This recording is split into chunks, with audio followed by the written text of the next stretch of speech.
The Hon Scott Farlow. Thank you, Madam Deputy President. I rise tonight to speak on Israel's 67th Independence Day. I had the great fortune of attending the New South Wales Jewish Board of Deputies function in celebration of Israel's 67th Independence Day last week.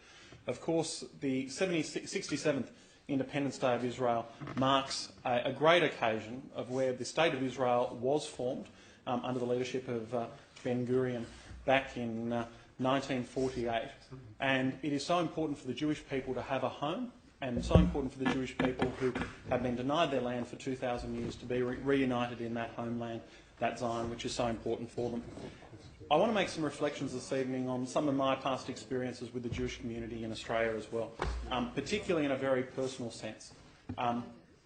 My best friend is Jewish, and at school that didn't seem to me to be anything that was surprising or strange.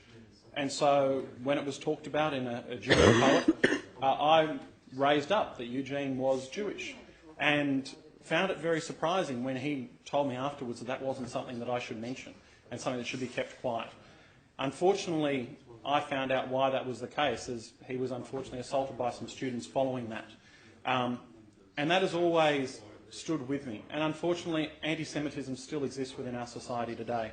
I live in Linfield now, and when we moved into Linfield a couple of years ago, Masada College was still operating out of Linfield. And as we passed by that school, my wife asked me why it was that there was somewhere where there was a security guard just 2 streets away from our home, at which I told her it was a school.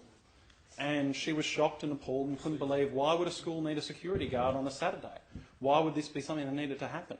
But unfortunately, this is still something that people within our community, and particularly our Jewish community, face in New South Wales and Sydney today.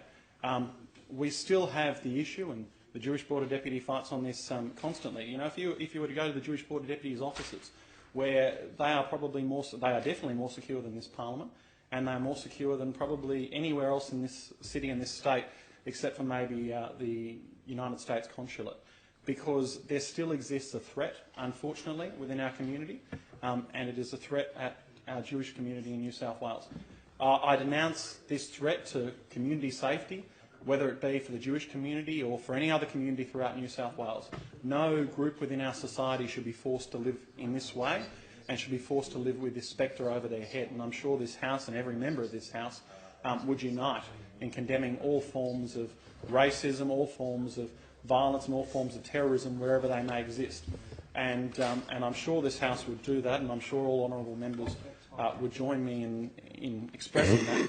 But it is a concern, Madam Deputy President, that we still have people in our community, our society, who face this threat.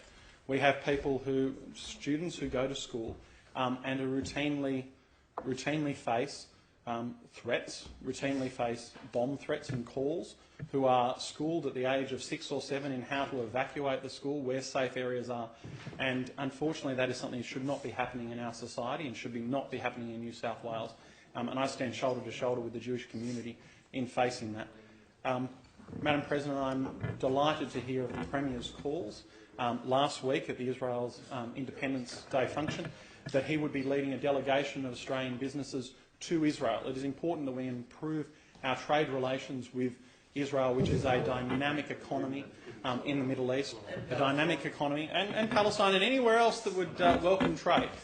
New South Wales should be there. But Israel in particular has proven itself to be a very dynamic environment, an environment that doesn't have the resources or the space or the size that we have, but have been innovative. And we all understand that business in New South Wales and business in Australia should be more innovative, and that is our future, Madam President.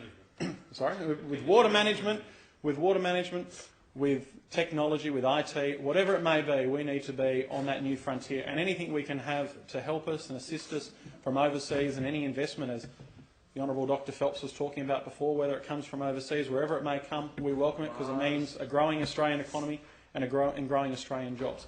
And if I could lay on this table my thanks for the New South Wales Jewish Board of Deputies, its President Jeremy Spinack, its former immediate past President Ian Miller, and the Chairman, the CEO Vic Aladef, who's a great friend of mine and a great friend of many in this chamber, and also to Natalie Posniak, the Public Affairs Director of the Jewish Board of Deputies.